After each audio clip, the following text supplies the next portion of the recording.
El 16 de agosto de 1930 se inició en República Dominicana la que sería una de las más largas y sanguinarias dictaduras que ha conocido América Latina, la de Trujillo. Pero si fuerte fue la represión, así fue también de heroica la resistencia que se plantó contra el régimen. Hombres y mujeres excepcionales ofrecieron sus vidas y se atrevieron a organizar acciones para derrocarlo. Te vamos a contar. En la década de los 30 empiezan a salir al exilio personas que no resistían la falta de libertad. Algunas, como Juan Bosch, Pedro Mir o Juancito Rodríguez, se organizan con más dominicanos para conspirar contra Trujillo. Cuando concluye la Segunda Guerra Mundial, una ola de buenos propósitos surge en el mundo. Libertad y justicia emergen como valores en los que el régimen de Trujillo no encajaba. La imagen de un partido único estaba muy mal vista en el vecindario, así que el dictador decide emprender una apertura controlada e invita a exiliados dominicanos a regresar y fundar partidos de oposición. Así surge Juventud Democrática, el Partido Socialista Popular, y se organiza un Congreso Obrero en 1946, encabezado por el líder sindical Mauricio Báez. Ese año hubo huelgas en los ingenios azucareros por mejores condiciones salariales. Parecía que el país por fin se democratizaba, pero todo era una pantalla. En abril de 1947 hubo detenciones masivas, asesinatos de opositores, cierre de locales y censura a la prensa. Muchos tuvieron que salir de nuevo del país. En el mundo se iniciaba la Guerra Fría, y con la polarización entre Estados Unidos y la Unión Soviética, el proceso democrático perdió todas las posibilidades. Trujillo se autoproclamó paladín del anticomunismo, y con eso justificó la represión que desde el principio había sido su naturaleza. En 1947 Trujillo se religió, en unas elecciones arregladas con opositores controlados por él. Pero ese mismo año, el exilio antitrujillista en Cuba entrenó a 1.600 hombres de varias nacionalidades, aparte de dominicanos y cubanos, para desembarcar en RD y derrocar la tiranía. Entre los expedicionarios estuvieron Juancito Rodríguez, Juan Isidro Jiménez Grullón, Juan Bosch, Pedro Mir, Fidel Castro y Mauricio Báez. Pero Trujillo tenía espías trabajando para él y logró, mediante sobornos, impedir la expedición. Luego de este intento, localmente se empieza a organizar un frente interno para que la próxima vez la expedición resulte. Y 2 años más tarde, en 1949, un grupo de 15 revolucionarios antitrujillistas dominicanos desembarcan en un hidroavión en la bahía de Luperón con el objetivo de iniciar la lucha contra el régimen. Por situaciones fortuitas, la comunicación se dificulta entre los expedicionarios y el frente interno, y la operación fracasa. Sin embargo, la acción demuestra que existen fuerzas decididas a derrocar a la tiranía, al precio que sea necesario, pero sobre todo que dentro del país existe mucha gente que, a pesar de la maquinaria del espionaje y terror, está contra Trujillo.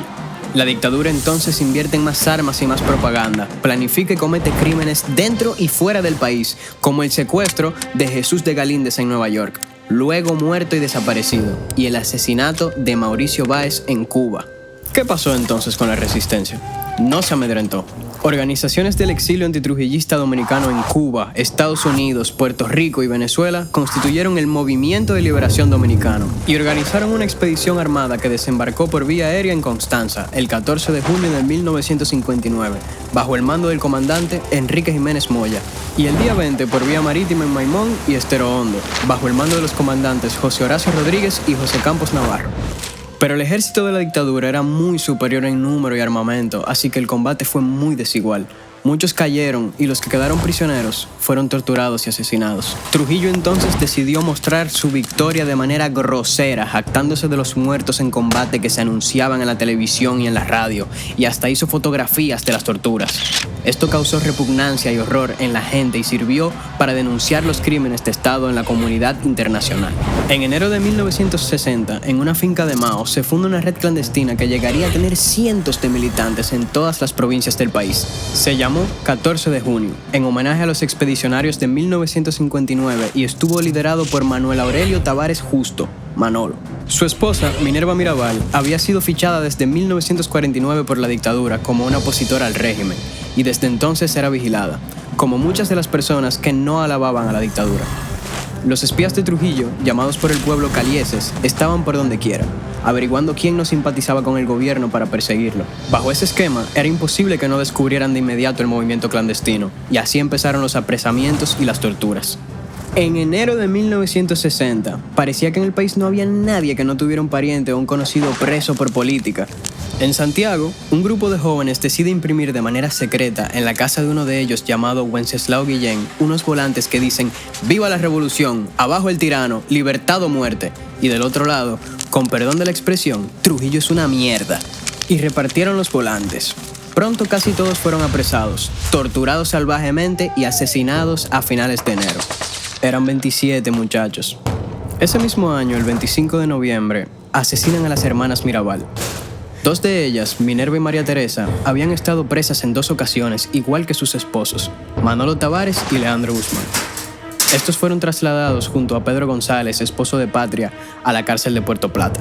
Allí iban a visitarlos, ya liberadas, Minerva y María Teresa junto a Patria, así que, fingiendo un accidente que nadie creyó, los sicarios de la dictadura las mataron en el camino de regreso junto a Rufino de la Cruz, quien, consciente del peligro, se había ofrecido a llevarlas en un acto de total solidaridad. Pero ya los días de la dictadura estaban contados. Era mucha la sangre, el saqueo, la concentración de poder y un culto a la personalidad insoportable. La noche del 30 de mayo de 1961, cae Trujillo en una emboscada en la carretera hacia San Cristóbal. La arriesgada operación fue planificada y ejecutada por un grupo de antiguos colaboradores que decidieron poner fin a 31 años de terror. El cadáver del tirano terminó en el baúl de uno de los vehículos de los ajusticiadores. Sin embargo, con su muerte, no cayó la dictadura. Quedaba todavía pendiente sacar sus familiares y allegados del poder, que tenían el control total del país, y recuperar lo robado. Esa parte la hizo el pueblo, manifestándose en las calles, haciendo huelgas que paralizaron el país y crearon la presión necesaria para que se fueran los Trujillo. El pueblo fue protagonista y fue así como en nombre de las miles de vidas que se perdieron, convirtió el 1961 en el año de la libertad.